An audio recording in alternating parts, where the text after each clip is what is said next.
हर लड़के की ये विश होती है कि एक अच्छी फिजिक हो, अच्छा दिखे। So wish is there, knowledge awareness is there, resources भी हैं, बट तब भी रिजल्ट्स नहीं है। Where do you think is the gap? क्यों नहीं कर पा रहे हैं? उनका ब्रेन चाहता है 12 हफ्ते या 16 हफ्ते में ट्रांसफॉर्मेशन हो जाए, बट उनकी बॉडी बोल रही है कि मैं 12-16 हफ्ते में नहीं हो पाऊंगी। ओहो, 40 दिन तो त्योहारों में निकल गए साल में। बेटा एक काम करो, तुम दिवाली मनाओ, भाई की शादी में जाओ। तो कंसिस्टेंसी का सीक्रेट क्या है? You just need one thing.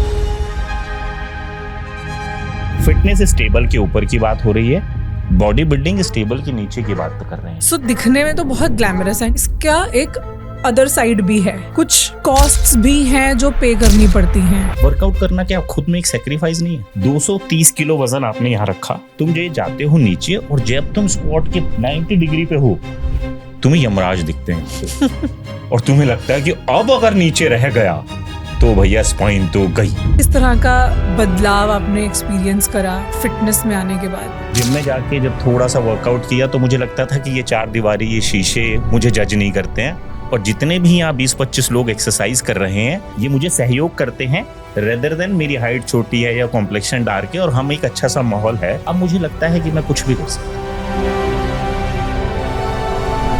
मुझे सिखाया गया कि फिजिकल हेल्थ, छाती चौड़ी होनी चाहिए, कंधे बाहर होनी चाहिए, तो मैंने वो सीख लिया। बट एक चीज मिस हो गई। क्या? किसी ने ये बताया ही नहीं कि यहाँ पे भी प्रेशर पड़ता है। तो मैंने कहा हाँ, इसके लिए क्या करना पड़ेगा, क्योंकि मुझे तो आता ही नहीं है, बट मैं तो इनका माचो मैन हूँ। अब माचो मैन कैसे रो सकता है? मैंने कहा कोई बात नहीं, गूगल पे जाते हैं, माचो मैन की डेफिनेशन पढ़ते हैं। मैंने माचो मैन की जो डेफिनेशन पढ़ी, मेरे को बहुत दुख हुआ। मेरे को ऐसा माचो मैन बिल्कुल नहीं। ज्यादा स्टेरॉइड्स लेने की वजह से ये सब होता है। मैं ये कहना चाहता हूँ,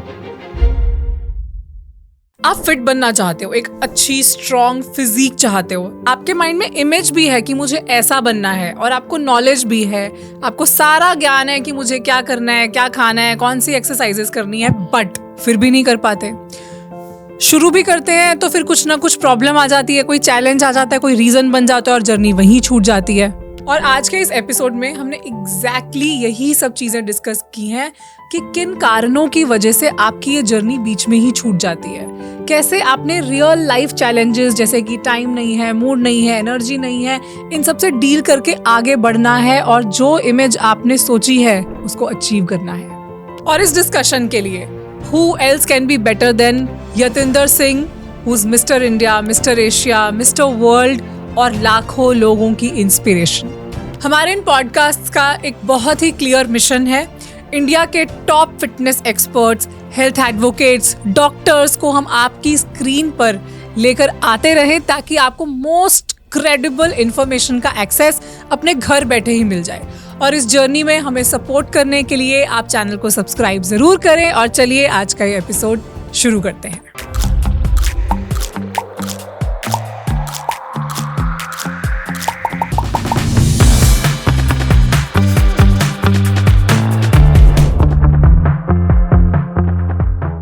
बहुत सारे क्वेश्चंस हैं मेरे आज फिजिकल हेल्थ, बॉडी फिटनेस और साथ में मेंटल हेल्थ, इन सब चीज़ों को लेकर। बट बिफोर दैट, क्योंकि आज आप हमारे चैनल पे आए हो तो हो सकता है मेरी ऑडियंस में कुछ लोग ऐसे हो जिन्हें आपकी स्टोरी के बारे में नहीं पता हो, तो क्या ब्रीफ में एक बार क्विकली आप अपनी स्टोरी हमें बता सकते हो? मैं यूपी के छोटे से शहर सहारनपुर का रहने वाला हूँ। एक जॉइंट फैमिली से बिलोंग करता हूँ और हम छोटे शहरों के लोगों को बड़े सपने देखने का अधिकार शायद खुद के मन से नहीं आया कभी, या अराउंड की जो सोसाइटी थी, जो कल्चर था, उसने छोटे शहरों को लोग बड़े सपने देखने का अधिकार नहीं दिया। बट बहुत छोटे से सही कुछ तो मिसिंग था।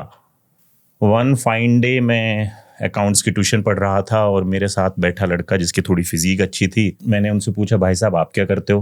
उन्होंने बोला, मैंने कहा आपकी फिजिक तो अच्छी है। तो उन्होंने कहा यार मैं जिम जाता हूँ। तब मैंने जिम का पहली बार वर्ड सुना। आई थिंक क्या एज थी आपकी तब? मैं 11th के फर्स्ट ईयर में हूँगा। अच्छा। क्योंकि मैंने 11th जो है वो 2 बार में करी है। फर्स्ट ईयर में फेल हो गया था because of this only. And he introduce की यार लिंक रोड पे एक छोटा सा जिम है, वहाँ तू चल मेरे साथ। अगले दिन उसके साथ गया, वर्कआउट किया और मुझे कुछ तो अच्छा लगा। बट फिगर आउट नहीं कर पाया कि यार ये एक दिन अच्छा लग रहा है या ये कंटिन्यू लगता रहेगा, बट मैं उसको कंटिन्यू करता रहा महीना 2 महीना, और मुझे वो अच्छा लगा जो उससे पहले मुझे पढ़ाई से जो मिसिंग आउट था ना, थोड़ा सा कहीं ना कहीं मैं मिस कर रहा था, वो मुझे मिल गया।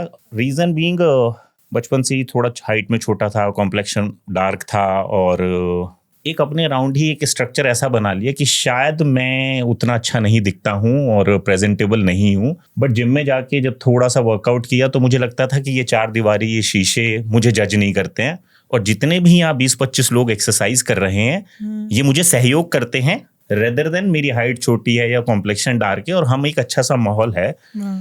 तो बट वहाँ से मैं फिर सिर्फ एक्सरसाइज करने लगा, और वो भी ये था 11th में हूँ, 12th करूँगा, कॉलेज जाऊँगा और थोड़ा सा प्रेजेंटेबल दिखूंगा, कपड़े पहनूंगा तो अच्छा लगेगा। बट पता नहीं कैसे, may be because of genetics, और मैं अपने दादाजी को बहुत मानता हूँ, चौधरी हुक्म सिंह जी, वो आज हमारे बीच में नहीं है। बट आई थिंक अगर आपके पॉडकास्ट में ये प्रश्न आएगा कि who is my role model या मैं किसको फॉलो करने की कोशिश कर रहा हूँ, तो मैं अपने दादाजी को फॉलो करने की कोशिश कर रहा हूँ। पता नहीं कितना कर पाऊंगा। He is the only role model I have. Really? किस तरह से रोल मॉडल देखते हो अपने?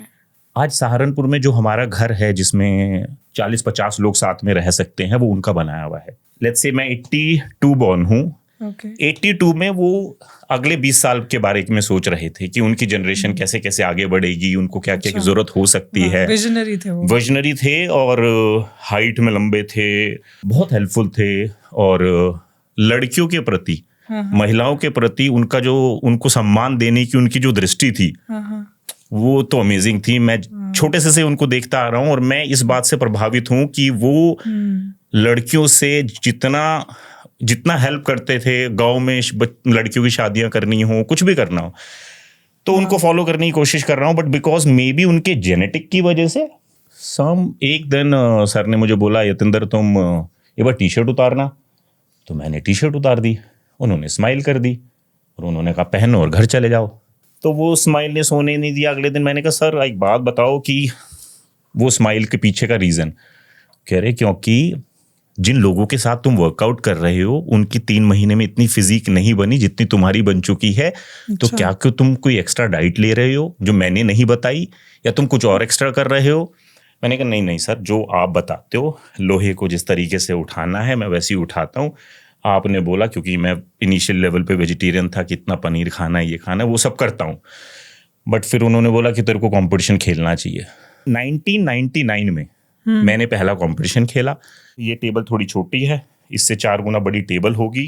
वो एक स्टेज थी, 20-25 लोग थे। मैंने कंपटीशन खेला और मैं लकीली वो कंपटीशन जीत गया। आई थिंक वो एक दिन था जब से मुझे लगा कि यार आई थिंक ये एक चीज़ है जो मैं आने वाले फर्दर लाइफ लॉन्ग करना चाहूँगा।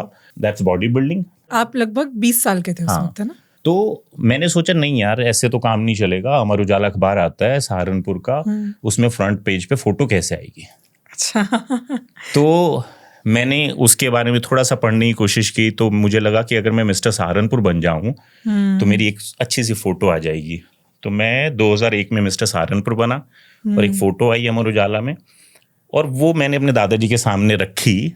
और उनकी स्माइल और उनके चेहरे पे वो जो खुशी थी, आई थिंक मुझे लगता है वो मेरी अब तक के हिस्ट्री का वो बेस्ट डे था जब उन्होंने बोला कि पोता हो तो ऐसा। क्या बात है। ठीक है, ये मेरे खून में है। बस जब तुम लोहे से लड़ते हो तो तुम्हें एकदम सब कुछ नहीं मिलता, मैं ऐसा मानता हूँ। और बहुत पुराने टाइम से हमें वैसे ही स्ट्रक्चर किया गया है कि जो लोहा होता है उसमें शनि का वास होता है, और वो किसी और के लिए नॉन लिविंग थिंग हो सकती है, but you feel it a living thing.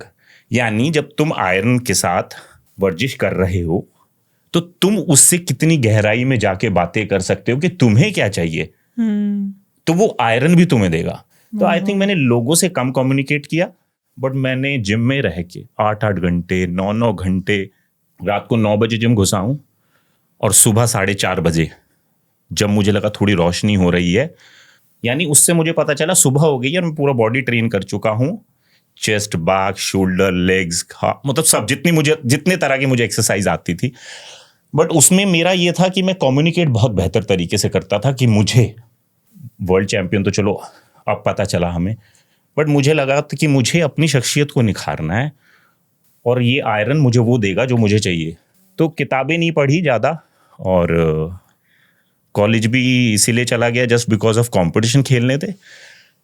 But हाँ, मैंने आयरन को बहुत अच्छे से पढ़ा है।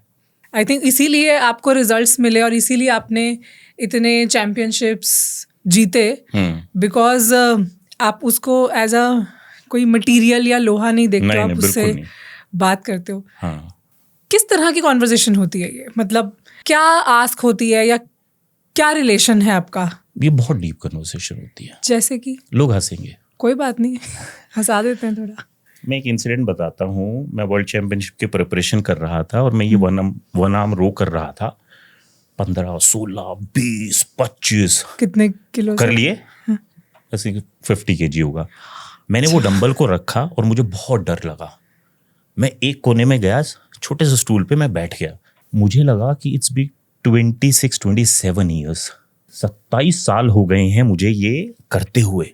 बट आज भी जब मैं वो डंबल को हाथ में पकड़ के रोइंग कर रहा हूं तो मुझे अपना पहला दिन बिल्कुल याद आ रहा है कि मुझे तब भी वही पैशन था, आज भी वही पैशन है। This is not at all normal.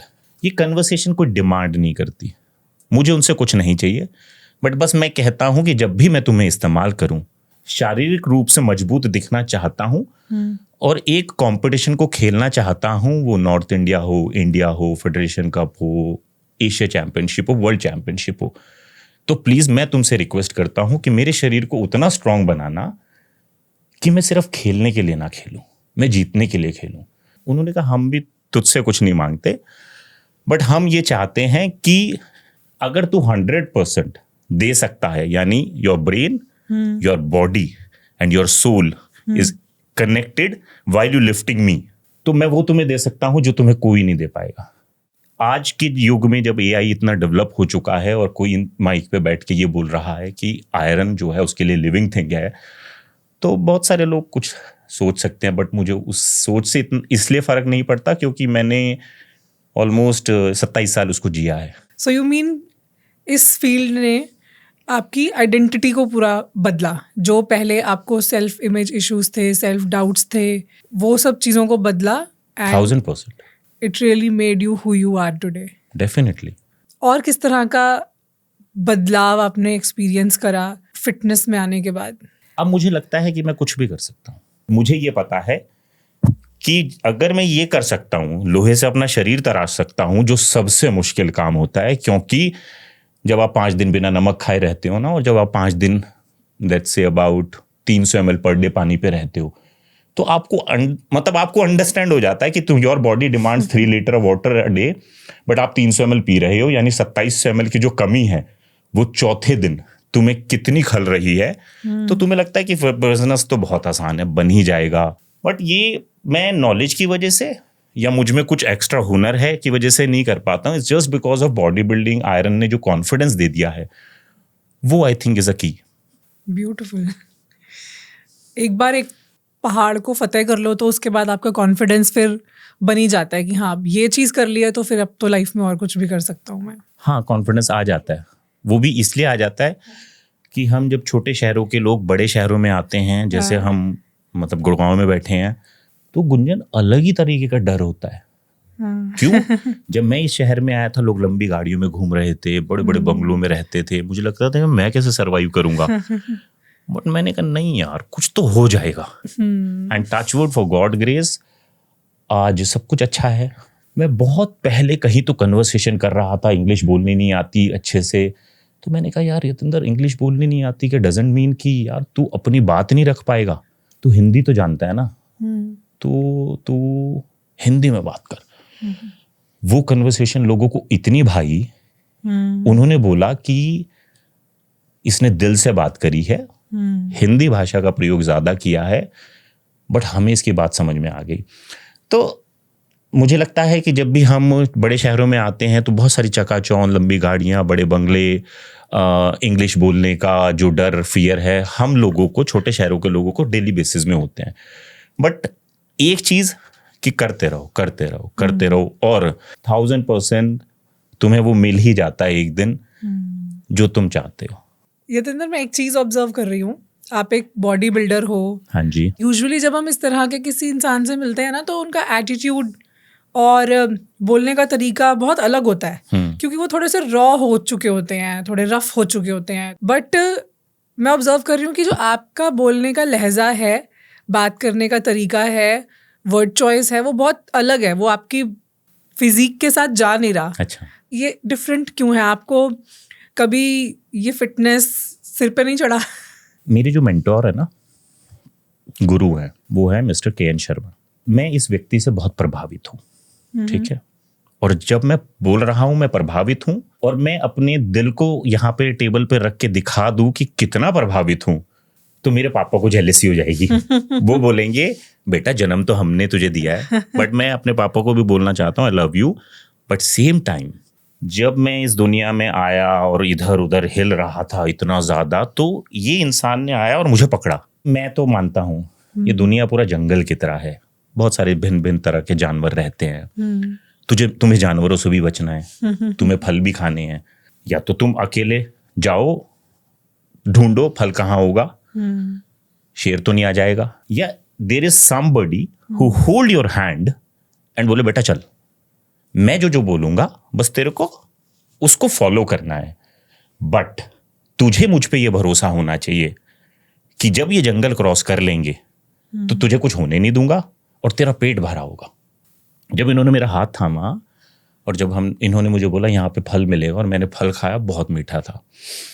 दूसरी जगह जब इन्होंने मुझे कहा कि यहाँ मत रुकना, ज़्यादा देर रुकना ठीक नहीं है, मैं वहाँ नहीं रुका।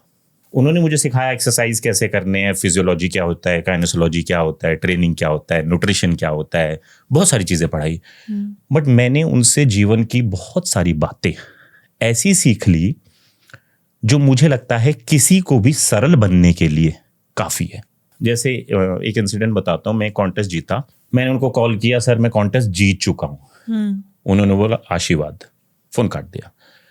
मैंने कहा यार मैं इतना बड़ा कॉन्टेस्ट जीता हूँ तो ये सिर्फ आशीर्वाद नहीं बोल सकते।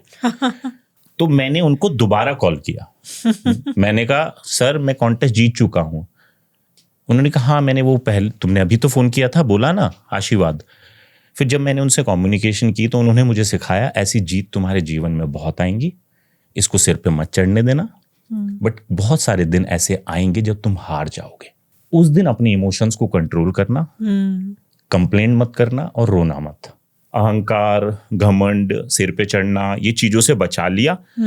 अच्छा बॉडी बिल्डर बनने में तो मदद कर ही दी, बट मुझे लगता है कि किसी भी पेशे में अव्वल आने से बेहतर है आप पहले अच्छे इंसान बनो। जिस बैकग्राउंड से मैं आता हूँ, जिम, हम बोलते हैं गुरु का होना बहुत ज़्यादा ज़रूरी है। गुरु अनुशासन सिखाता है और अनुशासन आपके जीवन में आपको बहुत सारे काम करने में सहयोग कर देता है, जिसमें तुम्हारे जीतने के चांसेस बढ़ जाते हैं। और नो मैटर वो कौन सी लड़ाई है, फिर वो चाहे फिटनेस का रास्ता हो, कुछ हेल्थ का भी रास्ता हो, कोई स्पोर्ट हो, कुछ भी हो, having a Guru it can change your destiny, shorten your journey. और इतना मुझे हंसी, खुद पे भी हंसी आती है कि मैं उनसे सिर्फ 15% बातें करता हूँ अबाउट ट्रेनिंग, न्यूट्रिशन, ये सब। अच्छा। बट 85% मैं उनसे बातें करता हूँ अबाउट लाइफ। अच्छा। इतनी आराम से वो मुझे समझा देते हैं, या मैं उनकी ज़्यादा मानता हूँ पता नहीं, बट देयर इज उनका मेरा कुछ अलग बॉन्ड है, तो इट्स बिकॉज ऑफ। हाँ यतिंदर, अब कुछ क्वेश्चंस मैं पूछना चाहती हूँ प्लीज अपनी ऑडियंस के बिहाफ पे, स्पेशली वो लड़के जो अभी अपने टीनेज में हैं या फिर 20s में हैं या किसी भी स्टेज ऑफ लाइफ में हैं और फिटनेस को परस्यू करना चाहते हैं, अच्छा स्ट्रेंथ स्टैमिना बनाना चाहते हैं, अच्छी फिजिक चाहते हैं, उनके लिए है। As we are sitting today in the era of AI 2026, इतना एडवांस हो चुका है सब कुछ, तो नॉलेज, अवेयरनेस, इंफॉर्मेशन तो बहुत ज़्यादा है। जब आपने अपनी फिटनेस जर्नी शुरू करी थी तब इतना कुछ नहीं था, नहीं, बट रिजल्ट्स बढ़ने की जगह घट रहे हैं, कंसिस्टेंसी नहीं मेंटेन कर पा रहे लोग, डिस्ट्रैक्शंस बहुत ज़्यादा हो रही हैं। तो आपको क्या लगता है कि ये गैप क्यों है? जबकि नॉलेज इतनी ज़्यादा है तब भी अभी लोग क्यों नहीं कर पा रहे, स्पेशली दोज गाइज जो करना चाहते हैं, जिनकी डिज़ायर है। हर लड़के की ये विश होती है कि एक अच्छी फिजिक हो, अच्छे डोले शोले हों, बाइसेप्स हों और अच्छी ब्रॉड चेस्ट हो, अच्छा दिखे, है ना, अपने लुक्स के लिए भी, अपने कॉन्फिडेंस के लिए भी, अपने स्ट्रेंथ के लिए भी. So wish is there, knowledge awareness is there, resources भी हैं, जगह जगह पे जिम्स खुले हुए हैं, पर्सनल ट्रेनर्स हैं, दुनिया भर के सप्लीमेंट्स, प्रोटीन्स अवेलेबल हैं, बट तब भी रिजल्ट्स नहीं हैं. Where do you think is the gap? क्यों नहीं कर पा रहे? उनका ब्रेन चाहता है 12 हफ्ते या 16 हफ्ते में ट्रांसफॉर्मेशन हो जाए, बट उनकी बॉडी बोल रही है कि मैं 12-16 हफ्ते में नहीं हो पाऊंगी. यू नीड टू अंडरस्टैंड, मुझे लगेंगे 6 महीने, यानी मुझे 12 की बजाय 24 हफ्ते लगेंगे.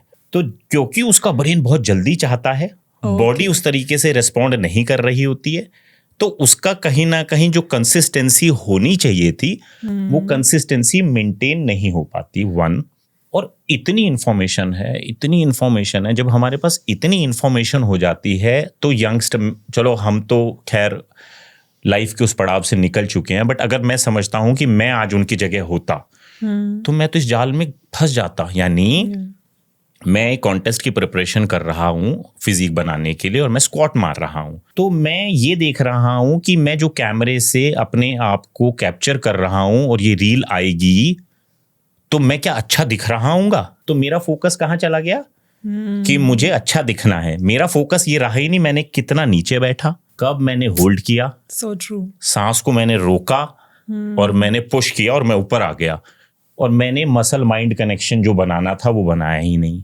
तो दूसरा रीजन ये है कि डिजिटल मीडिया की वजह से सबको बॉडी तो बनानी है, बट बॉडी इसीलिए नहीं बनानी कि उनको अच्छा लगेगा. वो 10% जनता है, बट मुझे सैड पार्ट ये लगता है 90% जनता को फिजिक अच्छी इसलिए बनानी है क्योंकि उनको इंस्टाग्राम पे नंबर्स ज्यादा चाहिए, उनको लाइक्स चाहिए, व्यूज चाहिए. हम लोग तो बेसमेंट की जिम में जब स्क्वाट मार रहे होते थे तो ये लगता था पवन तूने कितने किए 100 किलो से? उसने बोला 16. मैंने कहा 17 करने हैं. बस यही होता था, ना कोई कैमरा था ना कोई नहीं था. और तीसरा, क्योंकि ये एक्सेस बहुत ज़्यादा है, गूगल करते हैं फटाफट और वहाँ से एक इन्फॉर्मेशन आ जाती है, बट वो इन्फॉर्मेशन मुझ पे काम कर रही है, बट डजेंट मीन वो इन्फॉर्मेशन गुंजन पे भी काम करे. एग्जैक्टली, ठीक है ना. तो कोई इनके पास ऐसा नहीं होता, कोई टीचर वेल क्वालिफाइड जो उनको बता सके कि ये जो गूगल से आई है या इन्फॉर्मेशन तुम्हें कितनी लेनी है और कितनी को रख देना है अभी के लिए, क्योंकि तुम बिगिनर लेवल हो, तुम अभी फिजिक को अचीव करने की कोशिश कर रहे हो, तो तुम्हें यहाँ नहीं रहना, तुम्हें यहाँ रहना है. तो उससे क्या होता है, डिस्ट्रैक्शन बहुत होता है. और फिजिक बनाने के लिए जिस तरह की कन्वर्सेशन और जिस तरह का मसल माइंड कनेक्शन होना चाहिए वो आई थिंक यंगस्टर्स में मिस आउट हो जाता है. बट आई थिंक इसमें कंसिस्टेंसी इज द मेन की, कि आप करते रहो, आज नहीं तो कल अगर आप अच्छा न्यूट्रिशन ले रहे हो फिजिक आपकी रिस्पॉन्ड करेगी. आपने बोला कंसिस्टेंसी, ऑफ कोर्स हम सब समझते हैं कि कंसिस्टेंसी के बिना पॉसिबल नहीं है, बट आज की डेट में with all these things how to stay consistent. अब अगर हम बोलें कि यार मोटिवेशन नहीं है, motivation can not last long, है ना. मोटिवेशन तो आज है कल नहीं है, उससे फर्क नहीं पड़ता. तो कंसिस्टेंसी का सीक्रेट क्या है?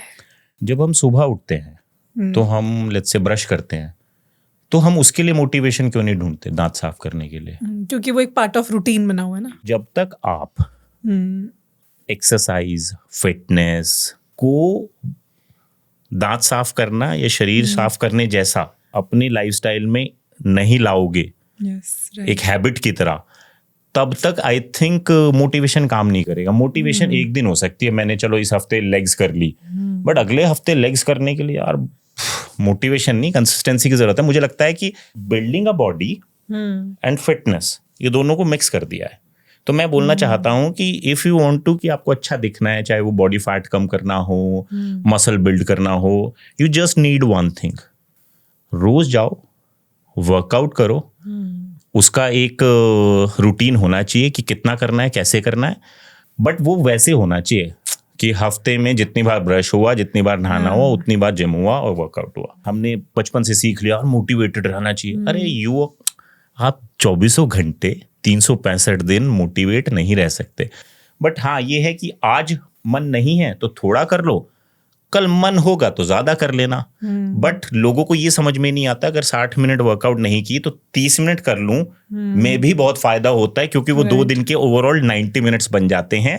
बट अगर आप इस दिन 30 मिनट्स मिस कर देते हो तो 60 मिनट्स बनते हैं। और मैंने तो ये बहुत बार खुद का मेरा एक्सपीरियंस है कि जिस दिन नहीं भी हिम्मत या मन या for any reason health gym जाने का नहीं आ रहा ना, फिर भी अगर एक बार उठ के चले जाओ ना कि चलो यार कोई बात नहीं 10 मिनट थोड़ा ट्रेडमिल ही करके आ जाएंगे, I end up doing a full session. Blood flow हो जाता है, क्योंकि वो जाके आपको लगता है कि अरे अभी तो मजा आने लगा है, अब तो शुरू है, अब तो सब सही हो रहा है, मूड भी अच्छा हो रहा है, एनर्जी भी आ गई है, थकावट भी उतर गई है, मजा आ रहा है। तो वो कब 1-1.5 घंटा हो जाता है, आई थिंक वो शुरू करने की देर होती है। शुरू करने की देर होती है। And Yatendra at the same time मुझे लगता है कि जो हम कंसिस्टेंसी की बात कर रहे हैं कि इसको अपने रूटीन में डालो, एक डेली लाइफ का हिस्सा बनाओ, जिस तरह से ब्रश करना और नहाना है नॉन नेगोशिएबल हैबिट की तरह इसको डालो।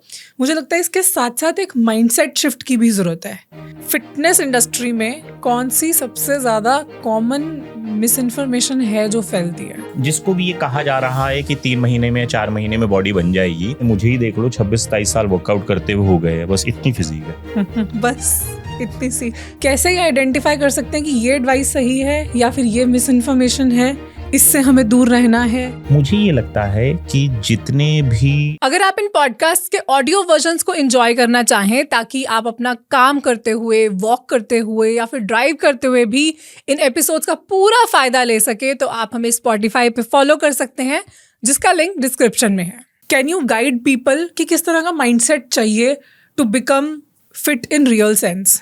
लेट्स से अगर मैं आज वर्कआउट नहीं करना चाहता, जिम नहीं जाना चाहता, उसके मेरे अपने 100 कारण हो सकते हैं, और वर्सेस यार अगर मैं चला जाता हूँ और देखता हूँ, जाके कर लेता हूँ कुछ ना कुछ, और जो मैं ये बहाना लगा रहा हूँ कि समय नहीं है, टाइम नहीं है, झूठ बोल रहा हूँ अपने आप से और अपने आलस से बातें करने की कोशिश कर रहा हूँ, उससे बेटर है कि खड़े हो जाओ, क्योंकि तुम्हारा माइंड तो तुम्हें घेरेगा। राइट। माइंड तो ऐसे आता है ना, घेरता रुक जा रुक जा रुक जा। तो माइंड शिफ्ट की बात ना करें, तो यहाँ पे स्विच कर ले कि तुम यहाँ हो, एकदम यहाँ चले जाओ, और जैसे आपने बोला कि एक बार जब शुरू करोगे you'll feel good, happy hormone release होंगे और तुम्हें अच्छा लगेगा, एंड देन फिर तुम जब अराउंड में देखोगे लोगों को वर्कआउट करते हुए, तो कहीं ना कहीं आप जो 10 मिनट करना या 20 मिनट करना चाहते थे वो 60 मिनट हो जाएगा। तो माइंड शिफ्ट की जरूरत नहीं है, आई थिंक खड़े हो और करो, सिंपल। वो जो इनर चैटर का टाइम ही मत दो। जैसे ही अगर लगे कि कुछ अंदर कॉन्वर्जेशन शुरू हो रही है, दिमाग बहाने ढूंढ रहा है, वहीं पर उसको शट अप करो और चले जाओ, इतनी देर में पहुंच जाओ। और अगर मैं इसको अपनी भाषा में समझाऊं तो मैं ये कहना चाहता हूं कि माइंड शिफ्ट से ज्यादा जरूरी है अपने साथ समय व्यतीत करने का। आज नहीं तो कल नहीं तो साल भर बाद तुम ये फिगर आउट करोगे, यार मैंने बहुत सारा समय व्यतीत कर लिया सबके साथ, एंड देन हु एम आई, मैं कौन हूं? ठीक है, इज दिस द स्किन, या फिर जो ये बात कर रहा है, या मेरी सोल? तो जब आप जिम जाते हो और किसी भी तरह की वर्जिश करते हो, तो आप अपने आप से बात करते हो, हु एम आई, मैं इस दुनिया में क्या करने आया हूँ, क्या मैं जो कर रहा हूँ वो ठीक है, क्या मुझसे कोई गलती हो गई थी तो मैं किसी का दिल दुखाया तो उससे क्षमा मांग लूं। तो ये सब आप वर्कआउट के दौरान ही फिगर आउट करते चले जाओगे, और एंड ऑफ योर सेशन आपके बहुत सारे थॉट्स, बहुत सारे ऐसे फियर निकल जाएंगे जो आप घर पे बैठ के सोच रहे थे। तो मुझे ये लगता है कि आपको सबके साथ समय व्यतीत करते करते अपने साथ भी समय व्यतीत करना चाहिए। रीजन बीइंग, तुम अकेले आए थे, अकेले जाना है, ये एक जर्नी है तुम्हारी, जो तुम 60 साल जीवन है या 70 है या 80 है, पता नहीं कितना है, बट मुझे लगता है कि इसमें हम खुद को भूल जाते हैं। और ये प्रश्न सबको अपने आप से करना चाहिए कि हु एम आई, और मेरा कॉन्ट्रीब्यूशन टुवर्ड्स द सोसाइटी जो होना चाहिए, क्या वो मैं कर पा रहा हूं या नहीं। मैं आपको 100% लिख के देता हूं, मुझे सबसे ज्यादा अच्छे आंसर वर्कआउट करते हुए मिलते हैं जो मैं फिगर आउट नहीं कर पा रहा होता। तो इसीलिए भी सबको जिम जाना चाहिए, जहां पे आपको ये पता चल जाए कि आप एक्चुअली कौन हो। मैं 110% अग्री करती हूँ इस बात से। 110%। मतलब ये जो आपने बोला ना, एक वर्ड के साथ रिलेट भी कर सकती हूँ, और लाइक डबल स्टैम्प जो ब्रेन फॉग हटता है, जो माइंड फ्रेश फील करता है, nothing else can give you that feeling, nothing else. क्योंकि उस टाइम पे आपके हॉर्मोन्स, आपका ब्लड सर्कुलेशन, जो बॉडी में ऑक्सीजन का सप्लाई है वो इतना अच्छा होता है, इतना अच्छा फील करते हो। और एक ये जो सेटिस्फैक्शन वाली फीलिंग होती है कि मैं अपने लिए कुछ कर रहा हूँ, उस टाइम पे दिमाग ऐसा खुलता है और सब चीज़ों के आंसर्स ऐसे ऐसे ऐसे आते हैं। तो माइंड शिफ्ट से ज़्यादा इसको स्विच कर देते हैं कि अपने साथ समय व्यतीत करो। राइट। बीच में आपने एक बात करी थी कि इतना ज़्यादा कंटेंट है, क्योंकि अब लोग रिलाई करते हैं इंटरनेट पे, सोशल मीडिया पे। यही फिगर आउट करना मुश्किल हो जाता है कि कौन सही एडवाइस दे रहा है और कौन मिस इन्फॉर्मेशन फैला रहा है। कैसे ये आइडेंटिफाई कर सकते हैं कि ये एडवाइस सही है या फिर ये मिस इन्फॉर्मेशन है, इससे हमें दूर रहना है? बहुत पहले एक ऐड आता था, जागो ग्राहक जागो। मुझे ये लगता है कि जितने भी लोग इंटरनेट पे जो भी कुछ देख रहे हैं, उनको खुद को पता है वो क्या देख रहे हैं। मैं उनको ये समझाऊं कि क्या देखो क्या ना देखो, वो इसलिए गलत होगा क्योंकि उनको ऑलरेडी पता है कि वो गलत देख रहे हैं या कि वो सही देख रहे हैं। मुझे ऐसा लगता है, maybe I am wrong, कि उनको पता है कि मैं गलत देख रहा हूं, तो उसको उससे बचना चाहिए। और जो लोग अच्छा देख रहे हैं वो थोड़ा सा मैसेज इधर पास ऑन कर दे कि यार क्या तुम इसकी बजाय ये देख सकते हो, तुम्हें अच्छा लगे तो देखना, वरना तुम वापस अपने पे चले जाना। घर में माचिस भी देख के खरीदते हैं। जब मैं माचिस सोच समझ के खरीदता हूं तो मैं किसी से भी फिटनेस के हुनर या फिटनेस को कैसे करना चाहिए, न्यूट्रिशन कैसे होना चाहिए, ट्रेनिंग पैटर्न क्या होने चाहिए, किसी से भी कैसे सीख सकता है। तो आई थिंक ये कंज्यूमर उतने अवेयर हैं। वैसे आपके हिसाब से फिटनेस इंडस्ट्री में कौन सी सबसे ज़्यादा कॉमन मिस इन्फॉर्मेशन है जो फैलती है?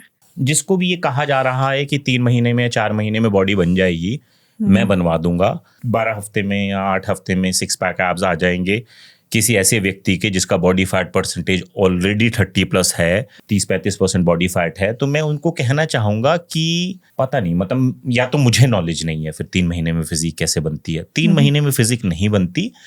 हाँ, एक छोटा सा स्ट्रक्चर आ सकता है आपका, बट उस पर आपको बहुत लंबे समय तक, 1 साल 2 साल 4 साल काम करना पड़ेगा, जब तुम्हें एक बहुत ही सुंदर सी स्ट्रक्चर फिजिक मिलेगी। और ये पता क्यों होती है? क्योंकि सामने वाले को चाहिए 3 महीने में बनवाओ भैया, मेरे पास ज्यादा टाइम नहीं है, बिकॉज मेरे भाई की शादी है, घर में कोई फंक्शन है, मेरा जल्दी जो है टमी कम करो।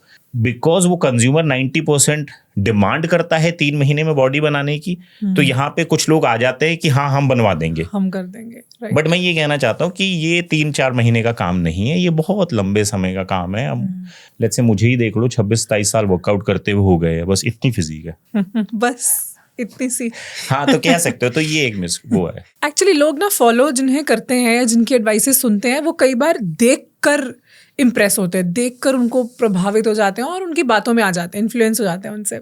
तो देखकर कैसे पता चले कि सामने वाले ने जो बॉडी बनाई है, हाँ, या जो वो फिटनेस है वो नेचुरल है, रियल है, या फिर वो एनहांस्ड है?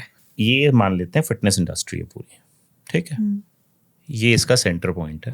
इधर है प्रोफेशनल बॉडी बिल्डिंग, यानी जो लोग compete करते हैं, और यहाँ पे है एक फिटनेस, यानी किसी भी लड़के को थोड़ा सा अच्छा दिखना है, कपड़े पहने तो अच्छा लगे, या किसी भी फीमेल को बॉडी फैट परसेंटेज को कम करना है, सो दैट उसको अगर आने वाले टाइम में कुछ बीमारियां घेरेंगी उससे वो ओवरकम कर पाए। बट इनको मिक्स इतना कर दिया है, तो जब भी आप प्रोफेशनल बॉडी बिल्डिंग की बात करते हो तो उनको छोड़ देते हैं। बट मैं कॉमन पर्सन की, जिसको सिर्फ जिम जाना है एक अच्छी फिजिक बनाने के लिए, उसको न्यूट्रिशन, ट्रेनिंग, उसकी स्लीप, उसके हर चीज पे ध्यान रखना चाहिए।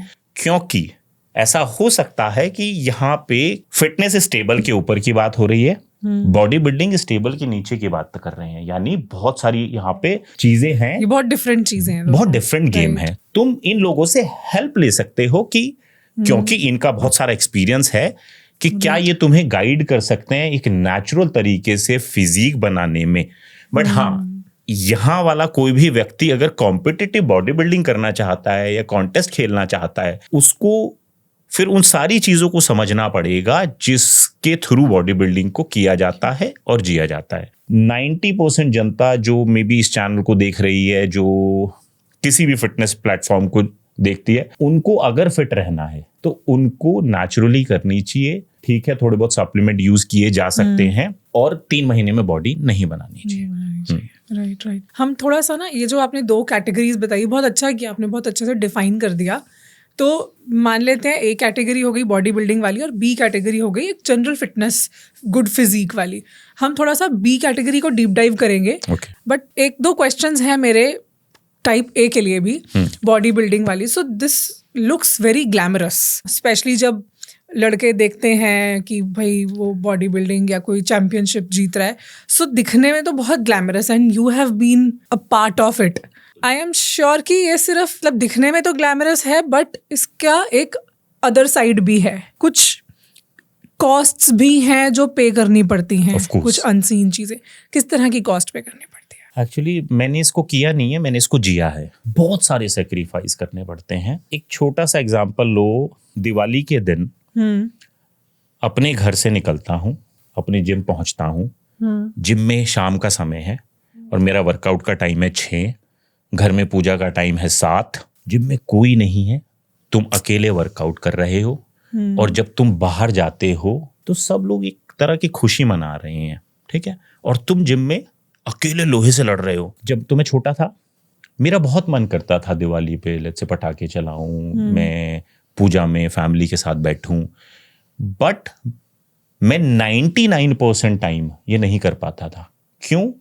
इसका ये मतलब नहीं है कि मैं एक दिन छुट्टी नहीं कर सकता था, मैं कर सकता था, बट मुझे पता था कि अगर मुझे कुछ डिफरेंट करना है तो मुझे इस एक्टिविटी से मोहित नहीं होना, ठीक है।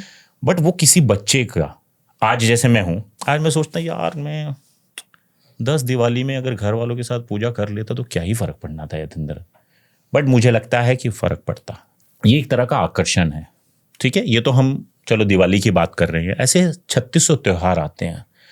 मुझे लगता है कि जब तुम्हें किसी भी ड्रीम के लिए काम करना होता है और तुम त्योहारों में मगन हो, तो तुम्हें एक दिन नहीं, तुम्हें ऐसा एहसास होगा यार ओहो 40 दिन तो त्योहारों में निकल गए साल में, अगर बड़े बड़े त्योहार भी लगाए। दूसरा सेक्रीफाइस ये है कि जब तुम क्लास में बैठे हो, तुम्हें प्रोटीन इंटेक पूरा करना है, और तुम 2 बोतलों में जो कोल्ड ड्रिंक की बोतल से दूध लेके आए हुए हो, और तुमने छुपाई हुई है, और तुम इंटरवल हो चुका है, सब बच्चे जा चुके हैं, और तुम चुपचाप उसको पी लेते हो क्लास में बैठ के, और 2 लड़कियां कहती हैं आज तुम इतने बड़े हो गए दूध पीते हो। ये इस माइक के थ्रू छोटा इंसिडेंट लग सकता है, बट मैं ये कहना चाहता हूं कि जब मैं उस स्ट्रगल को जी रहा था तब वो छोटा नहीं था, तो मेरा भी मन करता मैं कल से नहीं लाऊंगा, बट यार प्रोटीन इंटेक पूरा नहीं होगा तो बॉडी कैसे बनेगी। सेक्रीफाइस। फिर मुझे आज भी याद है कि कोई कंपटीशन जब आ जाता था और घर में मेरे ब्रदर की शादी थी, तो मैंने कहा यार अगर मैं शादी में एंजॉय करूंगा तो मैं कंपटीशन से तो भटक जाऊंगा। आप बिलीव करना, मेरे घर में सब जा चुके हैं बारात में, I am the only one जो घर पे है, क्योंकि मेरा नेक्स्ट वीक यानी नेक्स्ट संडे को कॉन्टेस्ट है, और मैं ये अपने आप को अलाउ नहीं कर सकता कि मैं बारात में जाऊं, फिर वहां से आऊं और वहां पे जो 3 घंटे जो शादी हो रही है और सब डांस कर रहे हैं उसमें कंट्रीब्यूट करूं, क्योंकि मेरा तो अगले वीक कॉन्टेस्ट है जिसकी प्रिपरेशन मैं पिछले 11 हफ्ते 12 हफ्ते 16 हफ्ते से कर रहा हूं। जब उस ब्रदर ने मुझसे पूछा यार अगर तू मेरी शादी में चला ही जाता तो क्या ही तेरा चला जाता, मैं बोलता हाँ तू सही कह रहा है कि शायद ना भी कुछ जाता, बट अगर मुझे वर्ल्ड चैंपियन बनना था और यूनिवर्स मुझसे सवाल कर लेता कि बेटा एक काम करो तुम दिवाली मनाओ, भाई की शादी में जाओ, ठीक है ना, और क्लास में जब तुम्हें प्रोटीन इंटेक पूरा करना था 2 लड़कियां हंस रही थी तो सिर्फ तुम उस पर फोकस करो, you don't be a world champion. Workout करना क्या खुद में एक सेक्रीफाइस नहीं है? मैं बताता हूं, 230 किलो वजन आपने यहां रखा, ठीक है, अब आप स्क्वाट करने वाले हो, तुम जो जाते हो नीचे और जब तुम स्क्वाट के मतलब 90 डिग्री पे हो तुम्हें यमराज दिखते हैं यहाँ पे और तुम्हें लगता है कि अब अगर नीचे रह गया तो भैया स्पाइन तो गई। तो क्या विकल्प है? एक ही विकल्प है, उठ जाओ।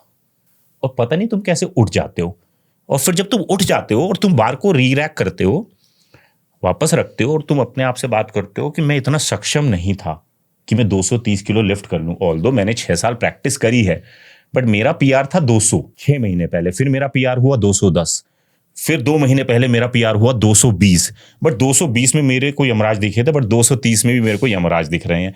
तो तुम्हें नहीं लगता गुंजन कि ये भी एक अपने आप में सेक्रीफाइस है कि अगर वो बैठ गया उस दिन वो स्पाइन गई और फिर तुम कैसे अपने पूरा जीवन व्यतीत करोगे समझ में नहीं आता। ये एक तपस्या है। मुझे आज भी याद है जब मेरी मॉम लेट्स से मैंने नॉनवेज खाना शुरू कर दिया, एग्स उबाल रही हैं और मैं सोच रहा हूँ मम्मा 10 बोले थे, 9 है इसमें, तो मम्मा ने कहा कि एक थोड़ा ख़राब निकला था तो मैंने निकाल दिया और मैं गिन रहा हूँ यार 30 ग्राम प्रोटीन था, एक अंडे से 3 ग्राम कम हो गया। तो मैं अब या तो एग को मंगाऊंगा फिर उसको एग को बॉइल्ड करूंगा, but if I want to have 30 grams of protein तो वो खाना ही है। बट लोगों को लगता है डाइट कंट्रोल करना मुश्किल होता है। एक बार इन बॉडी बिल्डर्स की तपस्या जब देखोगे, सबसे डिफिकल्ट होता है कैलोरी सरप्लस, ज़्यादा खाना। रात को 12:30 बज चुके हैं, आपके सामने ये भरा हुआ जार रखा हुआ है, ठीक है, जिसमें तुमने शेक में लाया हुआ है, दूध है, केले हैं, अंडे हैं। क्यों? तुम्हारी 1600 कैलोरी रह गई है क्योंकि तुम्हारा डेली का जो चल रहा है वो 4500 कैलोरी का वो है। अब तुम 3000 तो खा चुके हो, अब तुमने 1500 कैलोरी का शेक बना दिया है। अब तुम बैठे हो और तुम टीवी देख रहे हो और तुम उसको पी रहे हो, फिर वो इतना रह गया है और तुम्हें नींद आ गई है और तुम सो गए हो। सपने में ये आ रहा है कि यार मेरा कैलोरी कम तो नहीं रह गया, बॉडी कैसे बनेगी? और तुमने सामने देखा जग में वो शेक बचा हुआ है और फिर तुमने समय नहीं देखा, तुम उठे और तुमने उसको पिया रखा और फिर सो गए।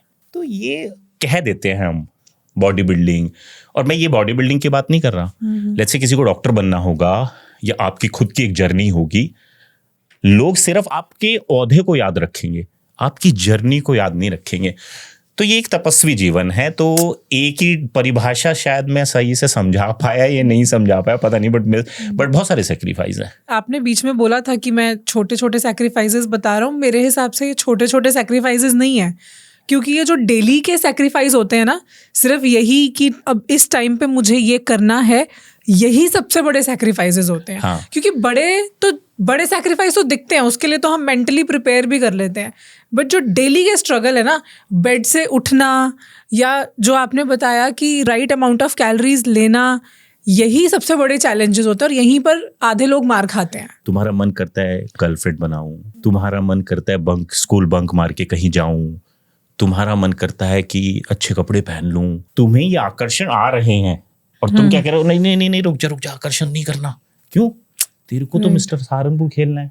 43 साल का हो चुका हूं, ये आज बातें कहनी बहुत आसान है किसी भी 20 साल के लड़के को, बट उस 20 साल के लड़के का गर्लफ्रेंड बनाने से लेके हिल स्टेशन या फिर गोवा जाने से लेके शादियों में जाने से लेके अपने फ्रेंड्स के साथ घूमने से लेके बहुत सारी चीजों का मन करता है। और अब तो और कुछ नहीं तो हर 5 दिन बाद वीकेंड तो आना ही है ना। हाँ, अच्छा, हमें तो ये था कि संडे हो, ये हो, वर्कआउट।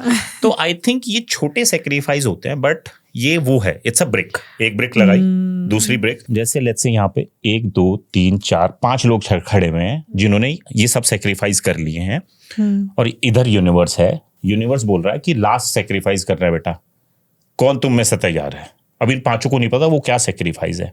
वो अगर मैं माइक पे बता दूंगा तो लोगों के होश खराब हो जाएंगे कि यार ये सेक्रीफाइस। पहले वाले से यूनिवर्स पूछता है, भाई तू ये कर पाएगा? बोलता जी मैं तो ये तो नहीं कर पाऊंगा। दूसरा, तू कर पाएगा? जैसे ही उसने तीसरे से पूछा, उसने बोला हाँ जी मैं करूंगा, तो उसने यूनिवर्स ने हाथ पकड़ा, आ जाओ। और फिर चौथे 5वें का तो नंबर ही नहीं आया। तो कई बार क्या होता है कि आपको डर लगता है कि यार ये करना है क्या, कर दूं क्या, यार नहीं, बट इतना टाइम नहीं होता। यूनिवर्स आपको इतना टाइम नहीं देता। मुझे बस यही सिखाया गया कि कोई भी सेक्रीफाइस करने से पहले अगर तुम ए बनना चाहते हो, तुम्हारे हाथ और जीभ कांपनी नहीं चाहिए। तो मैंने कहा ठीक है, जो भी करना पड़ेगा। अब बॉडी बिल्डर बनना है, वर्ल्ड चैंपियन बनना है, एशिया चैंपियन बनना है, ये नहीं पता उनको बनने के बाद क्या करना है, बस बनना है। क्यों? जब मैंने इनिशियली जिम शुरू किया था तो एक पोस्टर लगा हुआ था, ये नहीं पता था ये किसका पोस्टर है। जब मैंने अपने सर से पूछा सर ये किसका पोस्टर है, उन्होंने बाद में बताया ये फ्लेक्स व्हीलर है। तो मैंने कहा सर ऐसा सा बनना है। तो उन्होंने बोला फिर ये छोटे छोटे सेक्रीफाइस जो आएंगे सब करने पड़ेंगे। तो इनको कठोर भी समझते हैं सब, और मैं तो बोलता हूँ ये कठोर नहीं होते यार, ये दिल के बहुत अच्छे लोग होते हैं। आप इनसे डिस्कशन करो तो सही कभी। बट क्योंकि वो बॉडी होती है, तो इनसे डिस्कशन करने से पहले ही लोग 4 जजमेंट बना लेते हैं माइंड में, यार रहने दो, मत करो। बट ये बहुत अच्छे होते हैं दिल के। और it's not about body building. आप किसी भी स्पोर्ट्समैन से बात करोगे ना, आप लोग क्या प्यारे लोग हैं। ये एक कैटेगरी वाले लोग अपनी फिटनेस को सस्टेन करने के लिए क्या करते हैं, क्योंकि एक बार करना, एक फेज के लिए करना, एक चैंपियनशिप के लिए करना तो समझ में आता है, बट इसको for a very long time, years on years sustain करना इतना आसान नहीं है। जैसे आपने बताया फिजिकल इंजरी का डर है, और इसके अलावा इतने सारे छोटे बड़े सैक्रिफाइसेस हैं, न्यूट्रिशन है, सप्लीमेंट्स है, इन्वेस्टमेंट है, बहुत ज़्यादा खर्चा भी है, आसान नहीं है ये इस तरह का लाइफस्टाइल को मेंटेन करना। तो इसको सस्टेन कैसे किया जाता है? इतने साल आपने कैसे मेंटेन करा इस चीज़ को?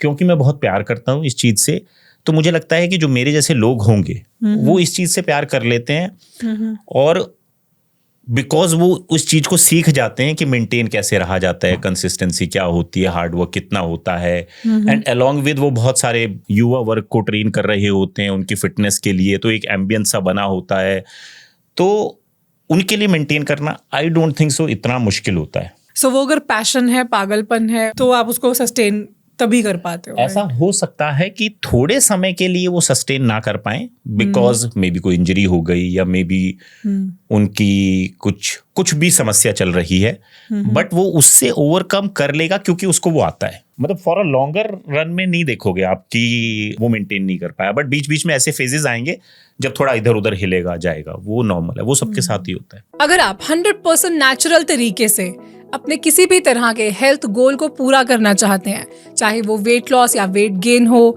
या फिर डायबिटीज, पीसीओडी, थायराइड जैसी चीजों को मैनेज करना हो, तो उसके लिए आप हमारे प्रोग्राम आई एम वाओ का बेनिफिट ले सकते हैं। इस प्रोग्राम में आपको एक डेडिकेटेड सर्टिफाइड न्यूट्रिशनिस्ट असाइन होते हैं, जो आपके लाइफस्टाइल, आपके चॉइसेस, आपके टेस्ट एंड प्रेफरेंसेस, आप कहाँ पे रहते हैं, आपकी जॉब क्या है, इन सब चीज़ों को कंसिडर करते हुए आपके लिए weekly customised diet plan create करते हैं। इसी के साथ आपको हमारी ऐप का एक्सक्लूसिव एक्सेस मिलता है, जिसमें आपको बहुत सारी recipe videos, workout videos, yoga videos, meditation और बहुत सारी ऐसी सर्विसेज कॉम्प्लीमेंट्री मिलती हैं। आई एम वाओ की ये कम्युनिटी, डाइटिशियन का support, weekly calls, chat assistant, इन सब चीजों की मदद से दुनिया भर से हजारों लोगों ने अपने हेल्थ गोल्स को इस प्रोग्राम के थ्रू इजीली अचीव किया है। अगर आप इसके बारे में और डिटेल्स जानना चाहते हैं तो डिस्क्रिप्शन में दिए गए लिंक पर विजिट कर सकते हैं। आपने बोला कि चलो छोटे छोटे सैक्रिफाइसेस हैं, और इसके अलावा आपने ये भी बताया कि एक फिजिकल रिस्क भी हमेशा रहता है कि अगर आप नहीं कर पाए तो, वो नहीं उठ पाए तो, या नहीं बेयर कर पाए तो एक फिजिकल इंजरी भी हो सकती है। आई थिंक आपको भी कुछ इस तरह की इंजरी हुई थी। हाँ, मतलब इंजरी तो किसी भी स्पोर्ट्स के किसी में भी हो ही सकती है, राइट? तो मेरे को भी हुई स्पाइन इंजरी, और काफ़ी मेजर हुई, और मेरे को उसकी वजह से इट्स ऑलमोस्ट 2-2.5 साल स्पोर्ट्स छोड़ना भी पड़ा। रिहैब एक्सरसाइज हुआ, बहुत सारा फिजिक दोबारा से 0 पे चला गया। वहां से मैंने थोड़ा पढ़ना शुरू किया, फिर स्पाइन का फंक्शन क्या होता है, ग्लूट मसल थोड़ा और डिटेल्ड में वो भी अपने आप को ठीक करने के लिए। स्पोर्ट्समैन के लिए सबसे बड़ा रिस्क होता है फिजिकल इंजरी, जब लेट्स से उसको कोई ऐसी इंजरी हो जाए जिससे ओवरकम ना किया जाए। और बहुत सारे स्पोर्ट्समैन जो मेरी बात सुन रहे होंगे वो रिलेट भी करेंगे, कईयों का बहुत मन करता है उस स्पोर्ट्स को करने का, बट द प्रॉब्लम इज कि जो इंजरी उनको हो चुकी है उससे वो हील ही नहीं हो पा रहे, तो वो स्ट्रगल बहुत चल रहा है। मैं तो पता नहीं टचवुड कैसे हील हो गया, बट आई थिंक मैंने 2007, 8, 9 में कोई कॉन्टेस्ट नहीं खेला। अच्छा। हाँ, 2010 में मैंने फिर कम बैक किया, और वो तो पता नहीं कैसे एक लकीली मेरे को बहुत ही अच्छे डॉक्टर मिल गए जिन्होंने मुझे ये बताया कि भाई अपनी हैमस्ट्रिंग को, ग्लूट्स को इस तरीके से स्ट्रेंथन करना है, स्पाइन का काम कम हो जाएगा, ये 3 वर्कआउट मत करना। फिर जब मैंने वो सीखा, थोड़ा समझा उनसे, और उन्होंने थोड़ा एक्स्ट्रा हेल्प कर दिया मुझे, तो 2010 में फिर मैंने कंपटीशन खेला, दोबारा मिस्टर इंडिया बना, उस साल best improved body builder of the year भी बना। उसके बाद फिर आई थिंक मुझे स्पाइन का पेन, अभी मैंने लास्ट स्क्वाट की थी 3 दिन पहले, तब भी हुआ था। अच्छा। बट अब मैं उसके इतना यूज्ड टू हो चुका हूँ कि वो पेन मुझे रुकावट नहीं देता किसी तरह की। डॉक्टर सिर्फ एक ही बात बोलते हैं, एक्सरसाइज छोड़ दो। वो ये नहीं समझते कि किसी भी स्पोर्ट्समैन की उस स्पोर्ट्स को खेलने की भावना जो है तुम्हारे कहने से इतनी टूट जाती है कि उसका लगता है यार ये क्या बोल दिया, एक्सरसाइज छोड़ दो। और ऐसा नहीं है कि फॉर सम टाइम छोड़ दो, अब नहीं अब तुम ये स्पोर्ट्स नहीं कर पाओगे, इट्स अ लाइफ थ्रेटनिंग और ये हो जाएगा वो हो जाएगा। बट मुझे लगता है कि हमारे यहाँ पे अभी भी उस तरह की फैसिलिटीज नहीं है जहाँ पे स्पोर्ट्समैन को उनके नजरिए से ट्रीट किया जाए कि वो स्पोर्ट्स को खेलना बंद नहीं कर सकता, बट क्या ऐसे कुछ विकल्प हो सकते हैं जिससे उसकी इंजरी को हील करके उसको वो स्पोर्ट्स खेलने दिया जाए। एग्जैक्टली प्रॉब्लम को फिक्स करके आगे बढ़ा जाए और उसका एक सॉल्यूशन दिया जाए, ना कि प्रॉब्लम को दबा दिया जाए। हाँ, हिंदुस्तान में उस इंफ्रास्ट्रक्चर की तो कमी है जहाँ। डू यू थिंक बाहर अलग अप्रोच अलग होती है? क्योंकि ये जो डॉक्टर मुझे मिले थे ये बाहर के ही थे और इन्होंने एक कैंप लगाया हुआ था और पता नहीं मेरा फ्रेंड मुझे क्यों उस कैंप में ले गया। बट जब मैंने ये देखा कि उन्होंने मुझे एक्सरसाइज करने के लिए मना नहीं किया, उन्होंने मुझे थोड़े समय के लिए रेस्ट लेने के लिए कहा और जिस रेस्ट में उन्होंने मुझे जो गाइड किया मैं उसकी वजह से काफी हील हो गया।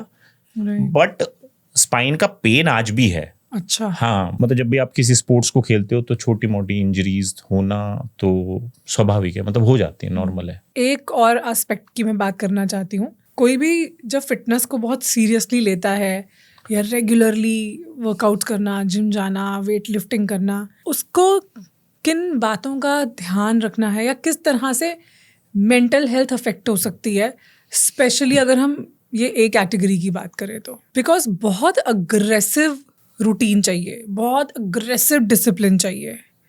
तो इतने अग्रेशन के बाद और इतने ज़्यादा एक्सट्रीम लेवल ऑफ डिसिप्लिन कहीं ना कहीं डीपली अफेक्ट भी करता होगा।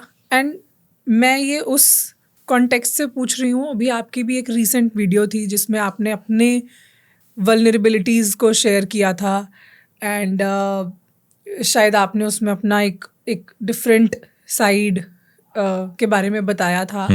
तो पहले तो क्या था उस वीडियो में, क्या आपने शेयर किया, क्या फील कर रहे थे आप, एंड बाकी के लोग जो हमें सुन रहे हैं वो किन बातों का ध्यान रखें ताकि वो उस फेज से नहीं गुजरे, if there was any negative phase that you gone through. So मुझे लगता है कि जिस एरा में मैंने एक्सरसाइज सीखी, मुझे सिखाया गया कि फिजिकल हेल्थ यानी छाती चौड़ी होनी चाहिए, कंधे बाहर होने चाहिए, यानी एक एस्थेटिक फिजिक होना चाहिए जो बाहर से दिखने में सुंदर लगता है। और जब तुम स्टेज पे जाते हो तो इस बात पे निर्भरता होती है तुम जीतोगे या हारोगे कि तुम्हारा बॉडी फैट परसेंटेज कैसा है, तुम्हारे एब्स की विजिबिलिटी कैसी है, तुम्हारी प्रेजेंटेशन कैसी है, कितना कॉन्फिडेंस है, कैसे तुम स्टेज पे आते हो, क्या तुम्हारा हो रहा है। तो मैंने वो सीख लिया, लोगों को अच्छा भी लगा, लोगों ने मुझे बहुत पसंद किया।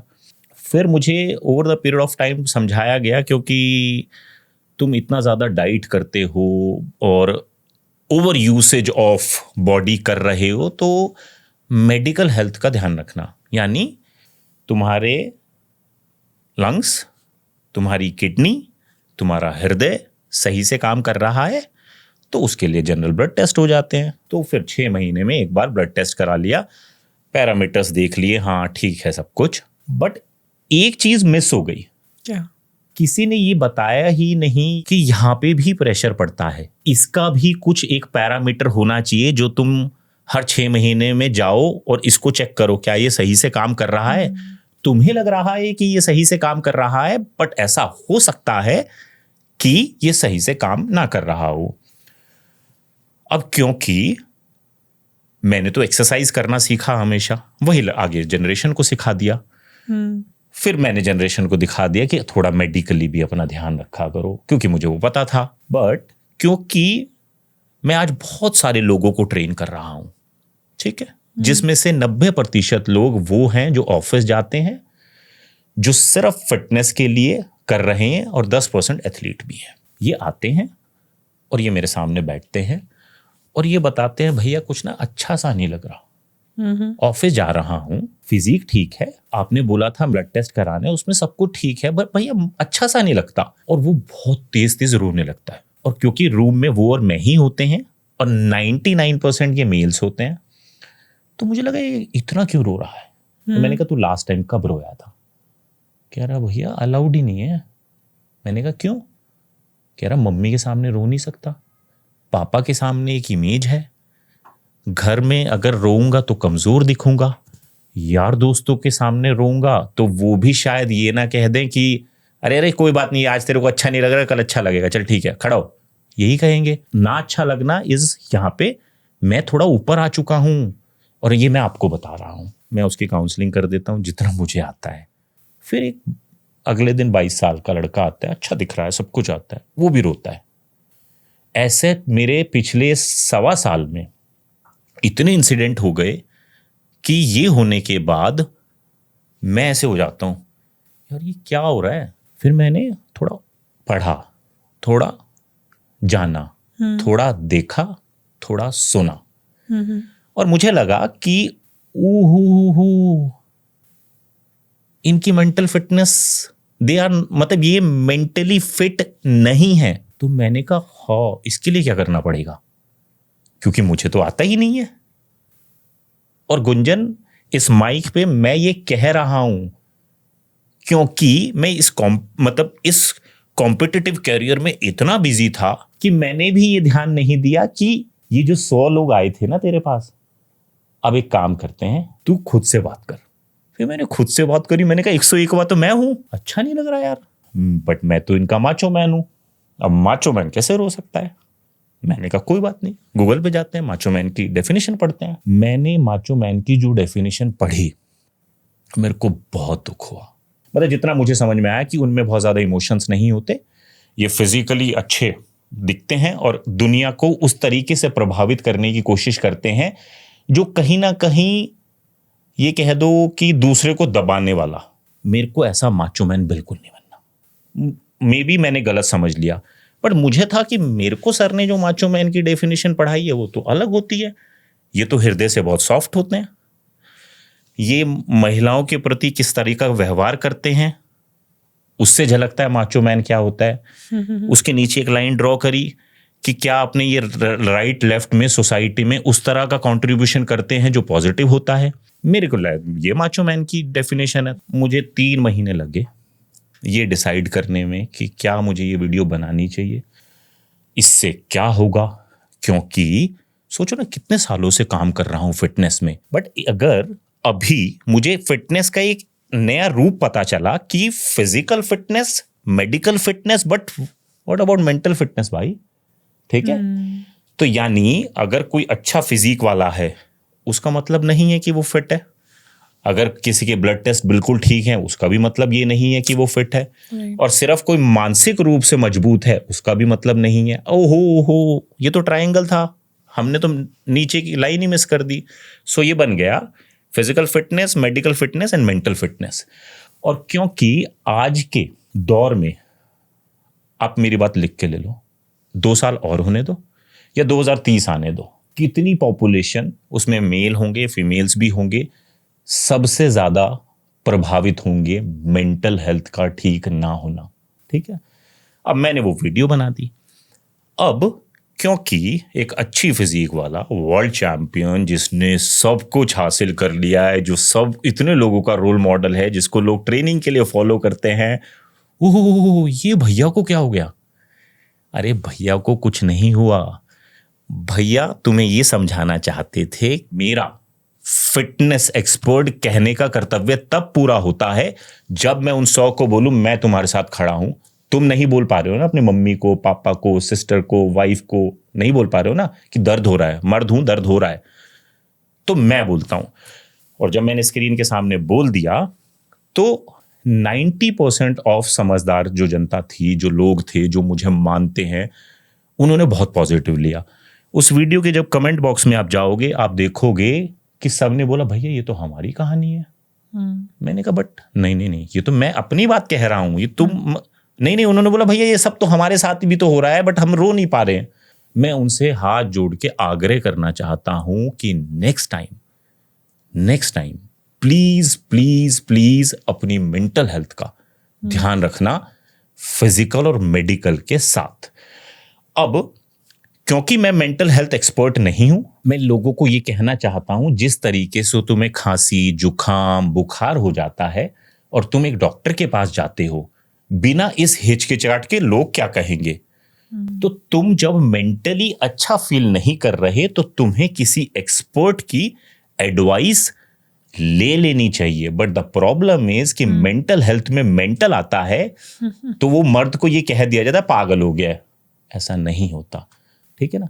तो मैं मेंटल हेल्थ खराब होने को बुखार के लेवल पे लाना चाहता हूं, और अगर मैं ये ला पाया तो मैं समझूंगा कि जो मैं अपने आप को फिटनेस एक्सपर्ट इस दुनिया में कहता फिरता हूं तो ये मेरा कंट्रीब्यूशन पूरा हो गया।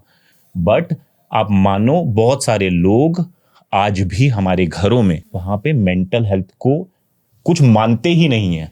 तो मैं उन लड़कों के लिए जो आज जिम जा रहे हैं, जिम जाना चाहते हैं, कोई भी ए या बी कैटेगरी में है, please it's a humble request of mine कि फिजिकल मेडिकल के साथ साथ मेंटल हेल्थ जिस दिन खराब हो, अपने मम्मी से, अपने पापा से, अपनी बहन से, अपने भाई से, किसी से भी बात करने में संकोच मत करना। वो तुम्हें जज नहीं करेंगे, और अगर उससे भी आराम ना आए तो किसी एक्सपर्ट की एडवाइस ले लेना बिल्कुल ठीक है।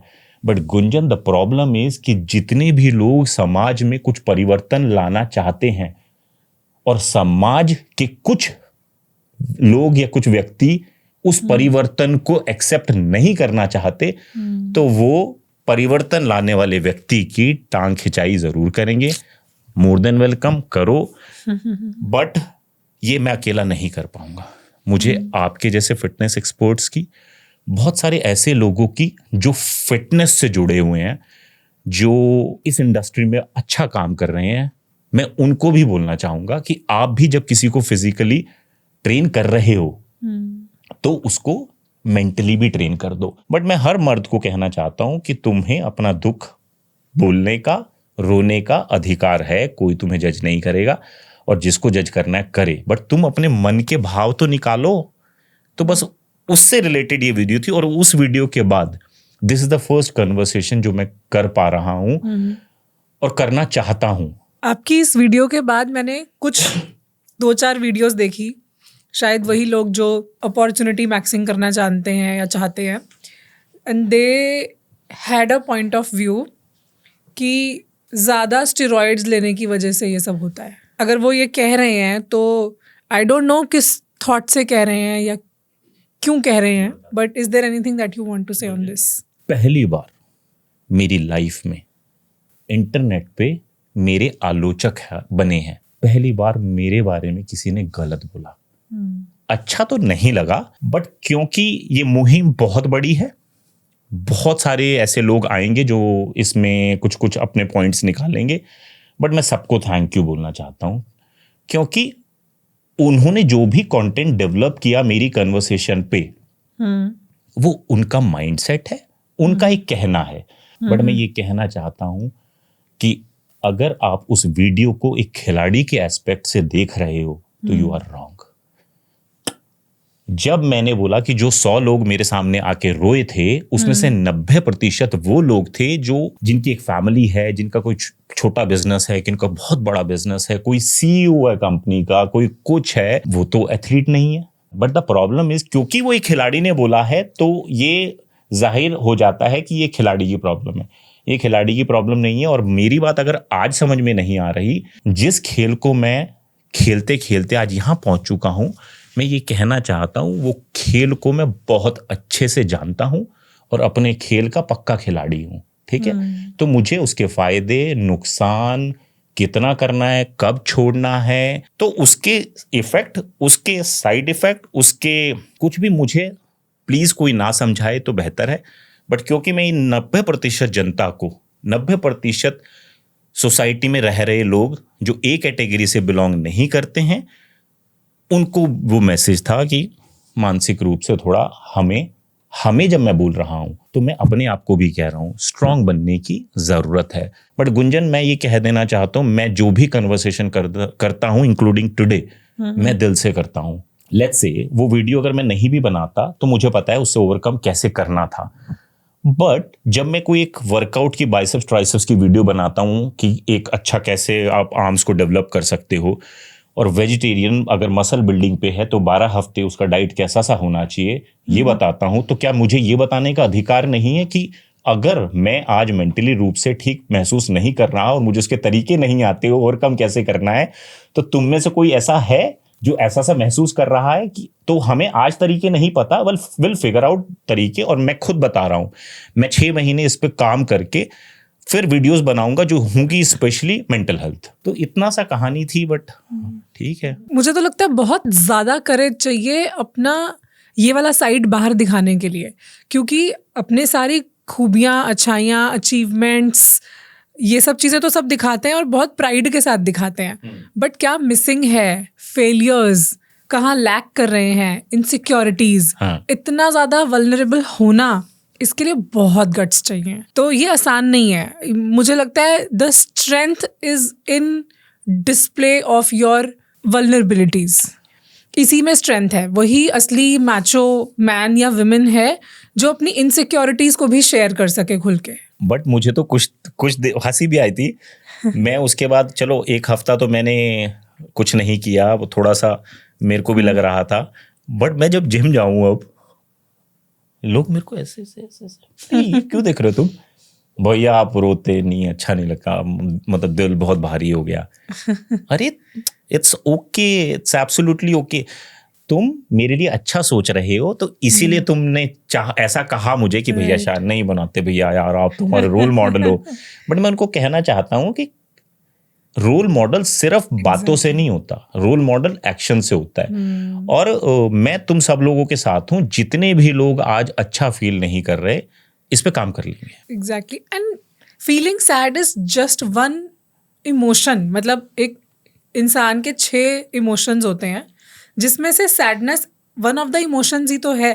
तो अगर हम बाकी के 5 इमोशंस, हैप्पीनेस, एंगर, ग्रीफ, सब दिखा सकते हैं, इसके बारे में बात कर सकते हैं, सोशल मीडिया पे पोस्ट कर सकते हैं, तो व्हाई नॉट सैडनेस? इट्स मतलब मेरे लिए तो ये सब ह्यूमन इमोशंस के उसमें आते हैं, कैटेगरी में आते हैं, and it's equally good to share any of your emotions. आपने बहुत सारे ना फिटनेस के एस्पेक्ट्स को देखा है, बहुत इस फिटनेस को भी जिया है, आप इतना लोगों को आज एजुकेट भी कर रही हो, तो आपको पता है यार ये 6 होते हैं, ठीक है, कभी कभी कोई ज़्यादा कम हो जाता है, बट किसी एथलीट के लिए, किसी माचो मैन के लिए बड़ा नया है। शायद वही है कि वो मेंस की दुनिया में इसकी डेफिनेशन काफ़ी अलग आ जाती है। तो मैं बोलना चाहता हूँ मर्द को दर्द हो सकता है, कोई दिक्कत नहीं है। अच्छा यतेंद्र, आपने ये सब फील किया, इसलिए आपने ये सब शो किया, और आपने बोला कि आपके बहुत सारे ऐसे स्टूडेंट्स हैं जिन्हें आप काउंसिल करते हो और समझाते हो, बताते हो।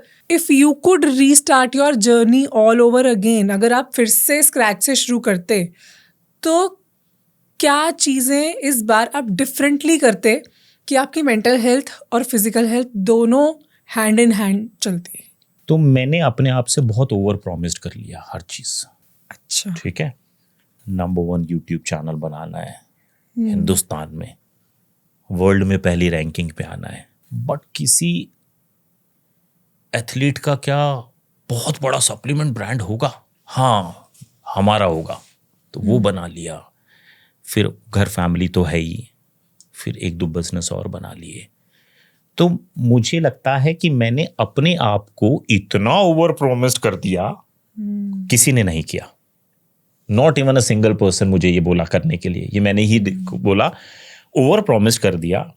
और फिर रोज ना बर्डन हो रहा है, कह भी नहीं पा रहा हूं किसी को कि यार क्या मैं इसमें से 1-2 चीजें छोड़ दूं, इधर फोकस करूं? नहीं, मैं सब कर सकता हूं, मैं सब मेरे को आता है। तो कई बार हम खुद ये महसूस नहीं कर पाते, हमने अपने आप को ओवर प्रॉमिस कर दिया है। दूसरा, मैं अपनी बात कर रहा हूँ, हो सकता है बहुत सारे लोग इससे रिलेट करेंगे। मेरा प्रॉब्लम है परफेक्शन। मैं हर चीज की इतनी ज्यादा परफेक्शन में चला जाता हूं कि वो काम जो 2 घंटे में होना होता है वो 10 घंटे में हो रहा होता है। क्यों? मुझे बहुत जो बारीकियां ढूंढनी होती है, नहीं ये निकालो, ये करो। तो आई थिंक मैं जनरेशन को ये समझाना चाहता हूं, परफेक्शन इज नथिंग। ठीक है, क्योंकि वो बढ़ती रहती है। तो 1 इज ओवर प्रॉमिस्ड, 1 इज कि मुझे लगता है कि इतना परफेक्ट बनने की जरूरत नहीं है, लाइफ को थोड़ा सा ईज आउट करो।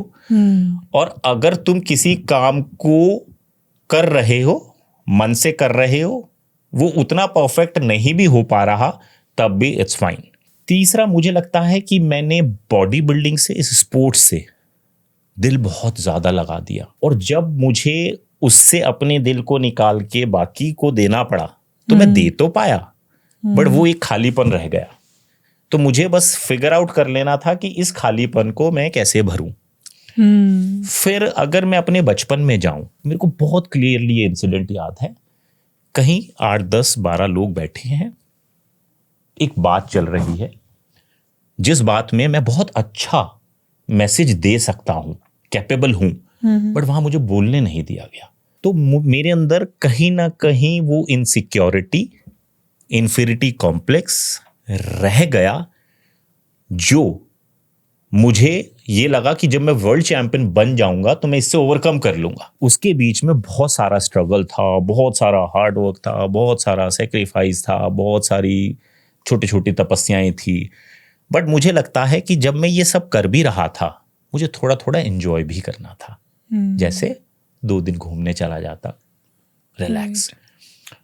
2 दिन जब मन नहीं कर रहा था तो एक्सरसाइज छोड़ देता, कोई बात नहीं, ठीक है। अगर उस दिवाली पे घर के साथ बैठ के अगर मैं ये सोचता कि उसका कंपनसेशन मैं बाकी दिनों में कर लूंगा तो सेलिब्रेट कर लेता, कोई बात नहीं, क्योंकि वो मोमेंट बाद में नहीं आते। तो मैंने वो इतने मोमेंट मिस आउट कर दिए। आज मुझे लगता है कि यार कर लेता, कोई बात नहीं होती।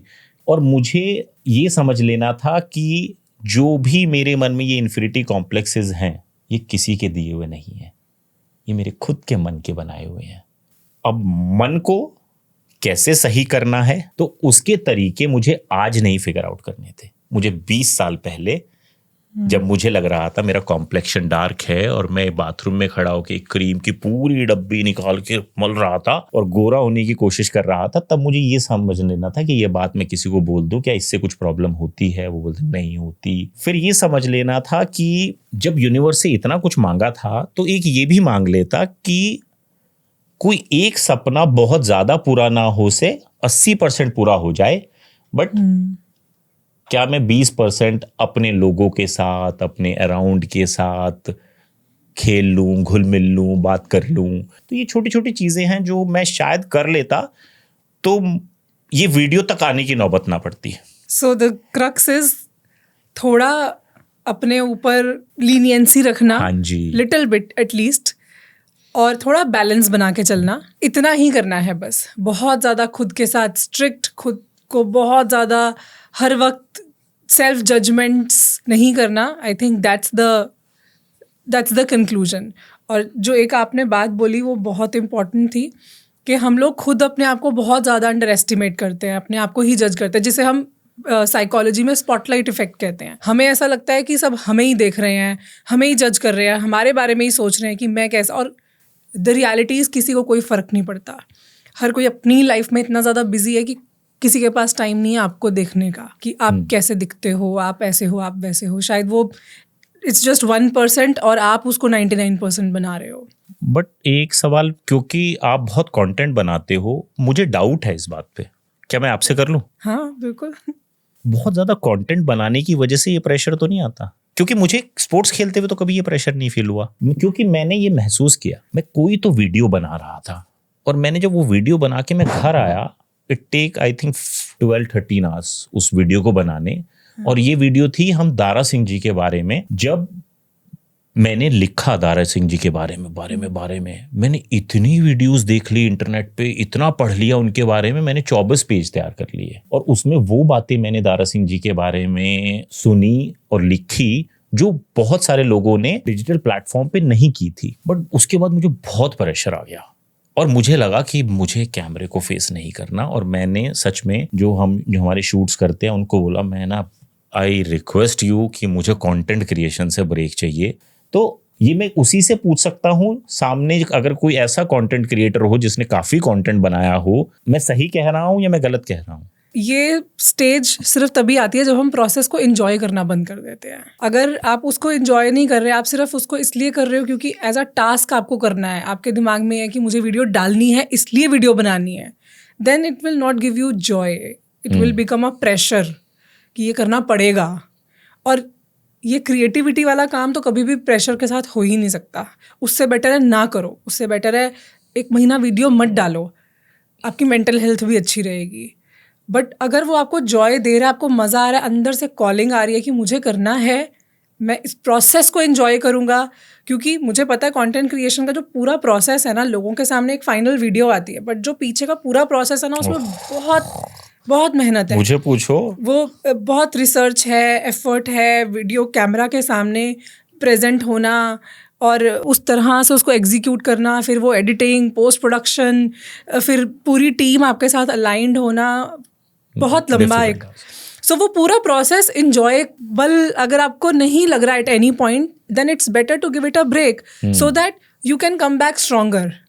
But if you will not give yourself a break, you will keep घिसाइंग योरसेल्फ। मैंने वो ही कर दिया कि बनाना है, अच्छा बनाना है। या तो थोड़ा सा आप ईज आउट कर दो खुद को कि ठीक है, अभी मेरा वो वाला टाइम नहीं चल रहा कि मैं उस लेवल की चीज़ बनाऊं, तो एटलीस्ट थोड़ा बना लूं, कम बना लूं, थोड़ा छोटा बना लूं, but I should keep serving.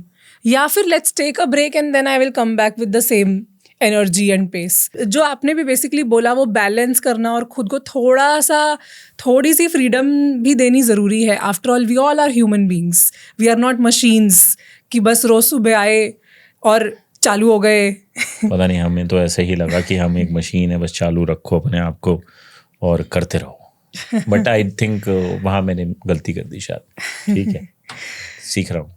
सो अभी तक की ये डिस्कशन काफ़ी लंबी और डीप थी, तो हमने ये डिसाइड किया है कि आगे की जो डिस्कशन है, जिसमें हम कैटेगरी बी यानी कि वो लोग जिन्हें एक अच्छी फिजिक चाहिए, उनके लिए एग्जैक्टली स्टेप बाय स्टेप क्या ब्लूप्रिंट होगा जिससे वो बिगनर लेवल से स्टार्ट करके एडवांस लेवल तक पहुंच सकें, किस तरह की डाइट, किस तरह का माइंडसेट, किस तरह का रूटीन उन्हें फॉलो करना चाहिए ताकि वो अपनी डिजायर्ड बॉडी को आसानी से अचीव कर सके। ये सारी कॉन्वर्जेशन को हम सेकंड पार्ट में अपलोड करेंगे, तो प्लीज़ बने रहिए, चैनल सब्सक्राइब कर लीजिए ताकि एक भी एपिसोड मिस ना हो। I'll see you next time in the next episode.